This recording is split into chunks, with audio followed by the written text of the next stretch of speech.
안녕하세요. 오늘은 꿀물비 북클럽 우리가 인생이라 부르는 것들로 시작해 보겠습니다. 작가는 정재찬 시인이고요. 모두 14번의 시 강의라는 주제로 진행이 되고 있습니다. 한번 같이 보겠습니다. 이 책은 원북원 부산 책에도 선정되었는데요. 부산 시민들에게 널리 알려져 있는 책이기도 합니다. 작가는 시작하는 말에 이렇게 말을 하고 있습니다. 시는 유리창과도 같습니다. 닫힌 문으로는 볼 수 없던 바깥의 풍경들을 보게 해주기 때문입니다. 하지만 유리창은 소통의 통로이자 단절의 벽이기도 합니다. 문을 열고 거리로 나서 바람의 숨결을 직접 느끼는 것은 바로 여러분의 몫이라고 이야기를 하고 있습니다. 한번 시 속으로 빠져보겠습니다. 자, 첫 번째 밥벌이부터 시작하겠습니다. 죽어라 일하는데 죽지는 않고 그렇다고 일도 줄지 않습니다. 지금 당신도 지쳐있나요? 그럴 겁니다. 소금 버는 일인데 어찌 힘들지 않겠어요. 이 1장에서 가장 마음에 와닿던 시 한 구절을 읽어보겠습니다. 제목 목수일 하면서는 즐거웠다. 송경동. 보슬 비오는 날 일하기엔 꿉꿉하지만 제끼기엔 아까운 날 한 공수 챙기러 공사장에 오른 사람들 딱딱딱 소리는 못질 소리 철그렁 소리는 형틀 바라시 소리 2인치 대못머리는 2번에 박아야 하고 3인치 대못머리는 4번에 박아야 답이 나오는 생활 손으로 일하지 않는 내가 머릿속에 쌓고 있는 세상은 얼마나 허술한 것이냐고 한 뜸 한 뜸 손으로 쌓아가지 않은 어떤 높은 물질이 있느냐고 물렁해진 내 머리를 땅땅땅 치는 소리 목수일 아무나 하는 거 아닙니다. 2인치 대못머리는 2번, 3인치짜리는 4번에 딱딱 박아줘야 합니다.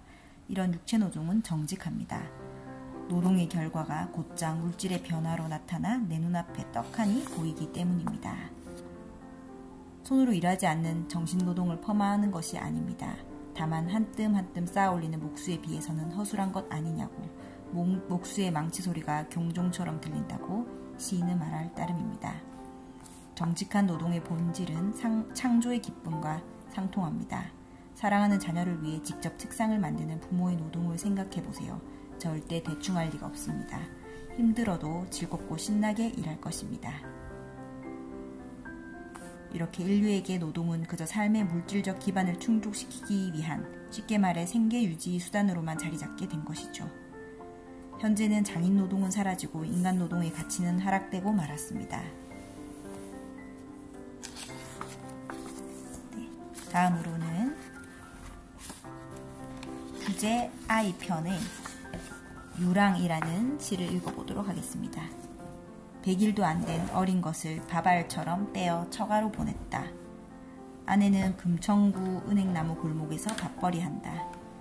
가장인 나는 전라도 전주 경기전 뒷길에서 밥벌이한다.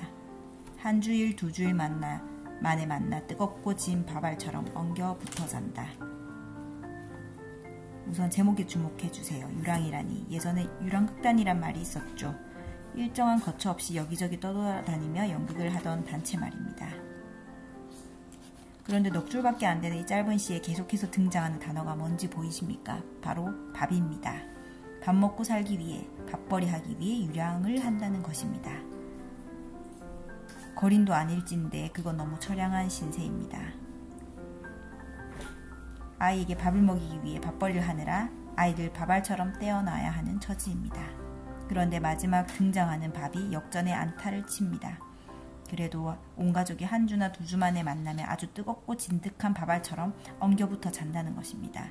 그 덕에 이 시의 가족들과 그들을 바라보는 우리가 그래도 희망의 미소를 짓게 되는 거죠. 인구 절벽을 눈앞에 둔 나라, 출산율이 1명도 안 되는 나라가 정상일 리 없습니다. 인간이라면 누구나 자녀를 낳고 기를 수 있는 권리, 그 권리를 누리고 싶어도 누릴 수 없는 이런 권리를 보호해주지 못하는 현실에 개탄하며 이것을 나라와 사회와 공동체가 함께 책임져 해결해달라 요구하기를 바란다고 작가는 이야기하고 이렇게 시에 관련된 많은 이야기들을 들어봤습니다. 고된 일상 속에 잊고 지낸 소중한 것들을 다시 소환하는 그런 인생 수업이 담겨 있는 책. 오늘 꿀물비 북클럽에서 읽은 책 어떠셨나요? 여러분도 다가오는 여름 시를 읽으면서 마음의 여유를 찾아보시기 바랍니다. 감사합니다.